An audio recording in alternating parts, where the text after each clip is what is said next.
In this video, what is citizenship by naturalization? Today we're going to dive into a key concept that opens the doors to new opportunities all over the world, citizenship by naturalization. Whether you're just thinking about a second citizenship or you're already in the process, maybe you're already a resident of a foreign country, this episode will give you everything you need to know about what naturalization is, how it works, and the steps involved. So let's get started.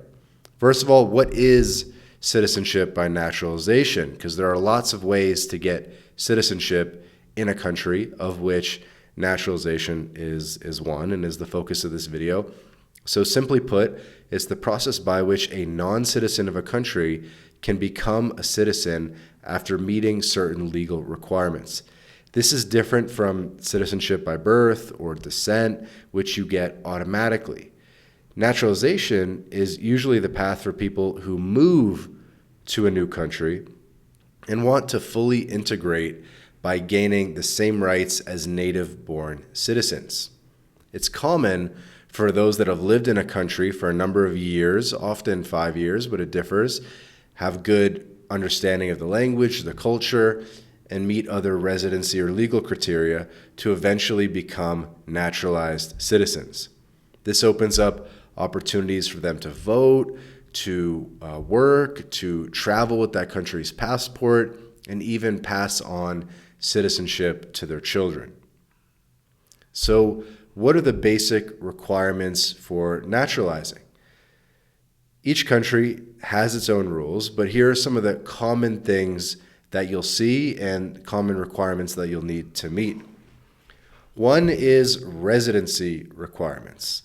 Most countries require you to live there for a certain period of time, often ranging from 3 to 10 years before you can apply for citizenship. There are some countries that it's as low as 2 years, like Argentina, Peru, and the Dominican, and there are some countries where it's 18, 25 years, a really long time. Some examples I can think of would be, I think Switzerland's a long time, San Marino. There's a bunch. There's not too many that are over 10 years, but there's definitely some examples out there. I wish I had the list in front of me, but you guys can find it. Another big requirement is good moral character. This often means not having a criminal record and having been a lawful resident during your time in the country. So that means, A, you need to be a legal resident during the period of residency requirements. You need to have legally been there. And also you can't have a criminal record, usually both in the country you're looking to naturalize as well as in your home country. So oftentimes a naturalization process involves pulling two criminal record checks, your home country and the country that you're in. Another really key requirement is to have a basic understanding of the local language proficiency. For example, if you're applying for U.S. citizenship, you'll need to demonstrate knowledge of English. If you're applying for Mexican citizenship, you need knowledge of Spanish, and this often comes in the form of an interview or a formal exam, or needing to show a certification of your level of understanding of the local language.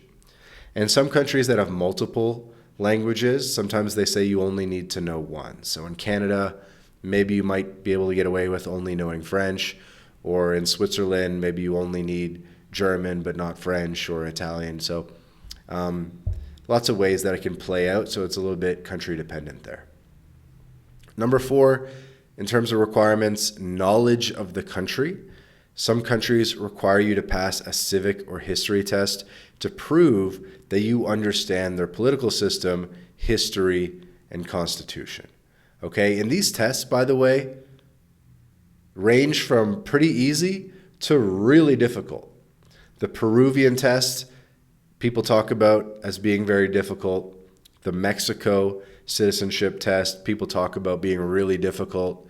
The Paraguay one isn't that difficult. It's pretty easy, actually. So it really depends on the country. And not even every country has a civic test. Argentina does not have a civic test, for example. So it really depends on the country.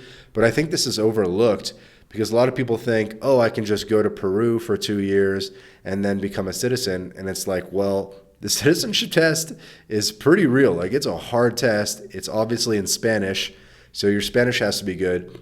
But you need to study up. You need to know the history. You need to know the wars, the names of past presidents, all this type of stuff. You might need to memorize the Constitution or the national anthem. So be ready to study up. And then the next requirement is financial solvency. In some cases, you might need to show that you have a stable income or that you won't become a burden on the country's social services, right? So sometimes you actually need to be employed in order to naturalize, or you need to be able to otherwise prove that you won't be a burden. And that can take a couple different forms, but that's a pretty common requirement as well. Okay. So different countries have different timelines for how long you need to live there before you can apply.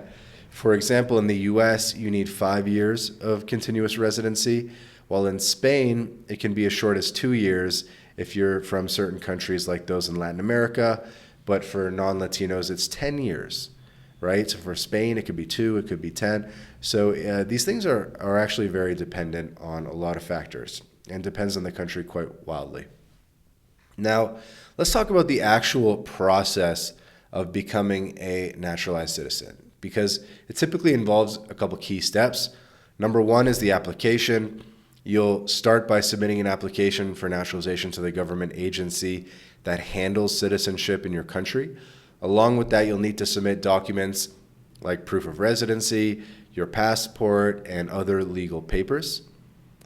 Step 2 is the background check. So once you've applied, usually there's a thorough background check to ensure that you meet the country's moral and legal standards. And step 3 are going to be the exams: a language exam, a civics exam, a language proficiency test in some cases, things to prove that you know about the country's government and the country's history. And again, not every country has this, but this is an important step, and this will typically happen after you apply. Then step 4 is an interview. You might be called in for an interview where government officials review your application and make sure you meet the requirements. Sometimes that interview is in a government building, and sometimes they actually come to your house and make sure that you're actually living where you say you're living and that your living circumstances are what you say they are, right? So if you say you're single and then they come to your house and there's like 8 kids running around, you know what I mean? That could throw a wrench in your application. So these are things to consider. And then step 5 will be an oath of allegiance. If you pass all the stages, you'll be invited to attend a citizenship ceremony where you take an oath of allegiance. This is typically the final step that officially makes you a citizen. After this, you'll receive your naturalization certificate, and from that moment on, you're officially a citizen of that country with all the rights and responsibilities that come with it. So now let's talk about the benefits of naturalization. Why go through this process? Well, there are some major benefits to gaining citizenship by naturalization. These include travel freedom. As a citizen, you get a travel document. You can travel freely with your new passport. Some countries' passports open the doors to visa-free or visa on arrival access to dozens, if not hundreds, of countries. And this is obviously especially important if you're improving your passport to, say, a Tier A passport. But everyone's goals are different. Even Tier C or Tier B passports open up a little bit of additional travel freedom. Maybe that means visa-free China or something like that. So typically any second passport opens up some new travel freedom. Next benefit is voting rights. You get the right to vote in elections and have a say in how the country is run.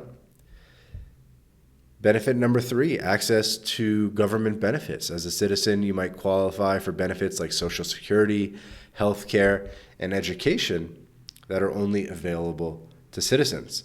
For example, we help a lot of clients get Italian citizenship by descent, Spanish citizenship by descent, Irish citizenship by descent.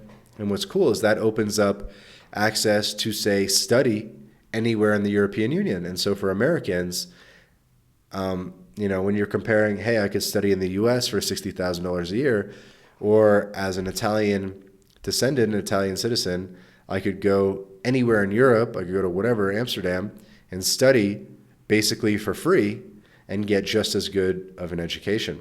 So some underrated benefits there that I think a lot of people don't consider. Benefit 4 is pathway for family. So your spouse, children, and even sometimes parents may have an easier path to citizenship once you've naturalized. You might have heard the term chain migration, and chain citizenship is another aspect of that as well. And that, if you're thinking about kids, obviously that'll apply in most circumstances to kids that you will have in the future, but there are even circumstances where it can apply to kids that you've already had. So let's say you have a 5-year-old child, and you become an Argentine citizen. Well, that 5-year-old might now have a path to Argentine citizen, in addition to obviously future kids that you'll have in the future. So that one's obviously country dependent, but in pretty much every circumstance, becoming a citizen and naturalizing will open up more pathways for family, citizenship, and migration.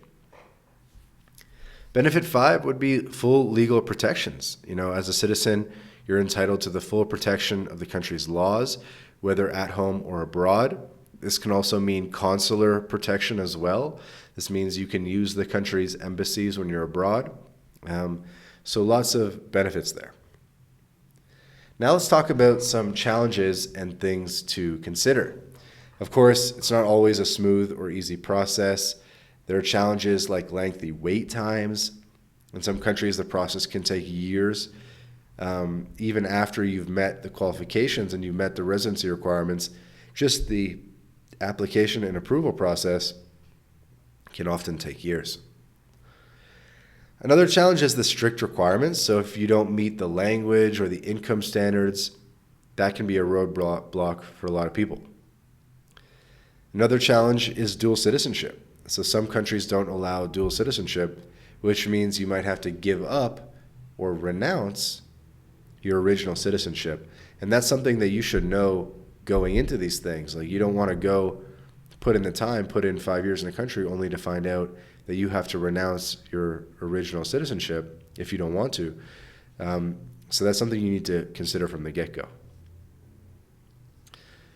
Cool. So overall, citizenship by naturalization is a life-changing opportunity, but it requires dedication, time, and effort. If you're considering it, please be sure to consult with legal experts and understand the specific requirements for the country you're interested in. There's going to be a link in the description for this video where you can book a consulting call with MyLatinLife. You can become our client, and we're going to put you on a path to residency and citizenship. Okay, and we help not only naturalization, but we also help citizenship by descent and marriage and every other type. So we're happy to help you. And I hope this video kind of cleared up some things, because even we've been accused of saying, like, cool, 2 years of residency and then boom, passport in your hands. But the reality is it takes time for these applications to process, and not everyone's even gonna, pass the exams and the civic tests and things like that. So it's very country dependent. But just understand that there is a lot that goes into it, and it's not as simple as just putting, the time on the ground and qualifying. Sometimes there's more to it than that, and these are all considerations that you need to think about in your plan. And by the way, MyLatinLife, we're really good at this. Like, we know what countries actually process naturalization. We know what countries will actually put citizenship in your hand versus what countries are just going to leave your application on the desk collecting dust for a couple of years. So hit us up, reach out, and let's get you working on your internationalization plan, your plan B, and all things Latin America. So thanks for watching, and if you found this video helpful, don't forget to hit that like button, subscribe, and leave any questions or comments below. We drop a new video every single day, and we'll catch you in the next video.